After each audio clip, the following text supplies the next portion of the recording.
Akhirnya Wahabi jadi kuburin juga, mereka sholat di kuburan Yazid Jawas. Yang kedua, ternyata Wahabi Khawarij suka meramaikan kuburan dan menyepikan masjid. Bukankah ada hadis yang melarang sholat di kuburan dan sholat menghadap ke kubur? Kok Wahabi malah sholat di kuburan? A'udzubillahi minasyaitonirrajim. Bismillahirrahmanirrahim. Teman-teman, lagi rame beredar sebuah postingan ya, yang dimana postingan tersebut menampilkan gambar pengikut atau jamaah dari Ustadz Yazid Jawas rahimahullah melakukan sholat di kuburan.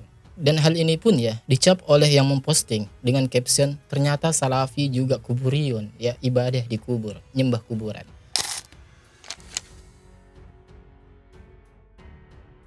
Pertanyaannya adalah, benarkah hal ini? Teman-teman, setidaknya ada dua model orang ketika mendengar berita ya. Yang pertama, selalu mencari tahu atau memastikan kebenaran berita tersebut. Yang kedua, model yang kedua adalah pendengki, para pembenci, sehingga berita tersebut ia jadikan bahan olok-olok untuk menjatuhkan orang yang ia benci. Dan dalam kasus ini, insya Allah saya akan membahasnya.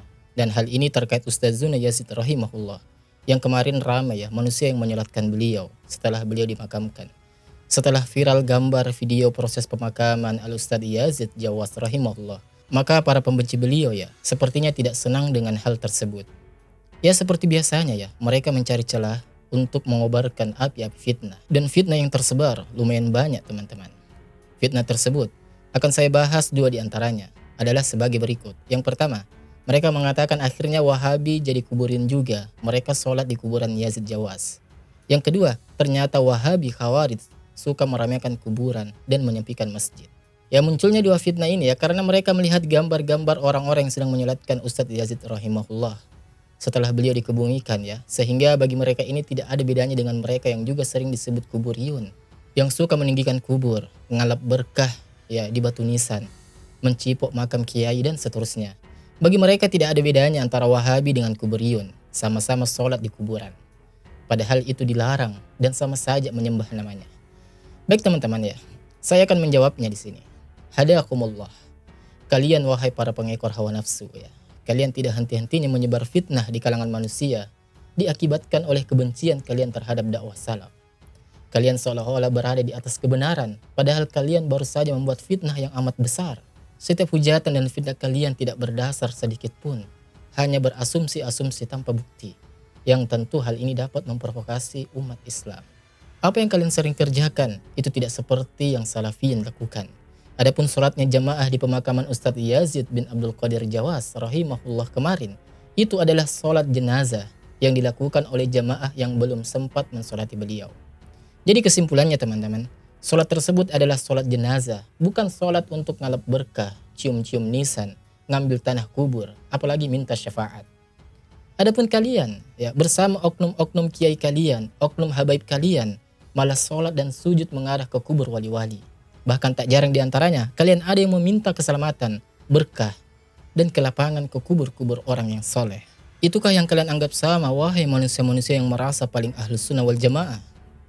Dan lebih parahnya ya, ada di antara oknum habaib kalian yang ngigo bahwa Nabi keluar ke kubur ya, keluar dari kubur untuk berjumpa dengan cucunya, yakni si habaib yang lagi ngigo.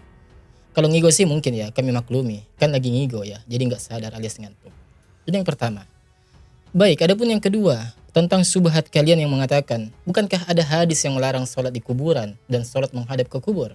Kok Wahabi malah sholat di kuburan? Saya jawab, benar ya, bahwasanya Nabi melarang untuk duduk di atas kuburan dan juga melarang umatnya untuk sholat menghadapnya. Tetapi sholat yang dimaksud dalam hadis tersebut bukanlah sholat jenazah, akan tetapi sholat yang umum kaum muslimin lakukan, yakni sholat yang ada gerakan ruku, sujud, dan duduk ya. Sholat yang seperti inilah yang dimaksud oleh hadis tersebut. Dan tidak boleh seseorang sujud kepada kuburan. Jadi poinnya di sini adalah menghadap ke kuburan. Ya, sangat jelas perbedaannya kan? Sehingga sebagian oknum dari kalian yang suka sujud kepada kubur, alangkah baiknya untuk tidak menyamakan sesuatu yang tidak sepantasnya disamakan. Hadakumullah.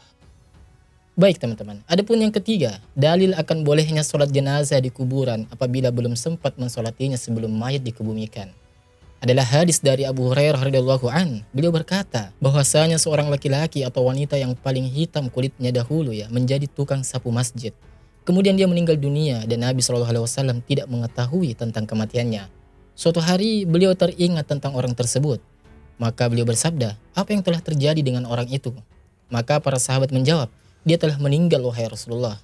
Lalu Nabi kemudian SAW bersabda, mengapa kalian tidak memberitahu aku? Mereka menjawab, kejadiannya begini-begini. Lalu mereka menjelaskan, kemudian beliau bersabda, tunjukkan kepadaku makamnya. Maka beliau Nabi SAW mendatangi makam orang itu, kemudian menyolatinya. Hadis riwayat Bukhari nomor 1337. Di dalam riwayat Muslim juga terdapat tambahan teman-teman. Nabi SAW bersabda, sesungguhnya makam-makam ini telah dipenuhi kegelapan bagi penghuninya. Dan sesungguhnya Allah akan memberikan mereka cahaya karena sholat yang aku kerjakan atas mereka. Hadis di atas sangat jelas menunjukkan bahwa Nabi SAW sholat di kuburan, di makam orang yang belum sempat beliau sholatkan. Hadis tersebut juga sebagai bantahan untuk kalian yang menyamakan sholat kalian di kuburan dengan sholat jenazah di makam Ustadz Yazid Jawas rahimahullahu kemarin. Sholatnya jemaah kemarin tidak seperti sholatnya kalian yang ruku dan sujud kepada makam, yang jelas-jelas itu adalah pengantar kepada kesyirikan.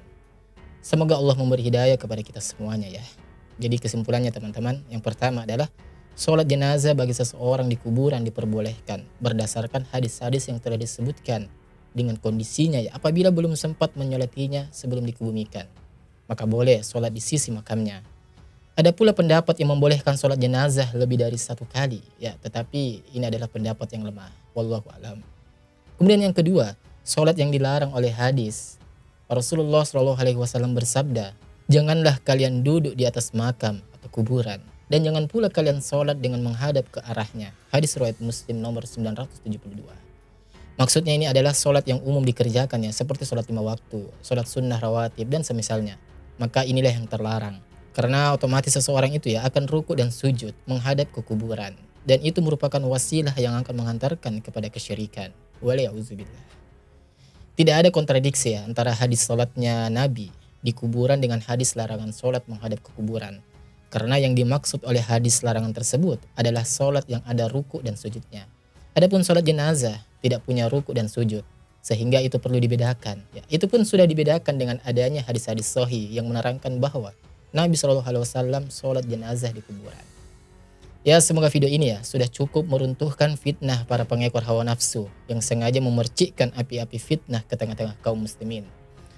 Akan tetapi kita wajib juga mendoakan mereka dan kita semua dan juga saya pribadi agar semuanya diberi hidayah oleh Allah, sebab tidak ada yang aman dari tercabutnya hidayah dari diri kita.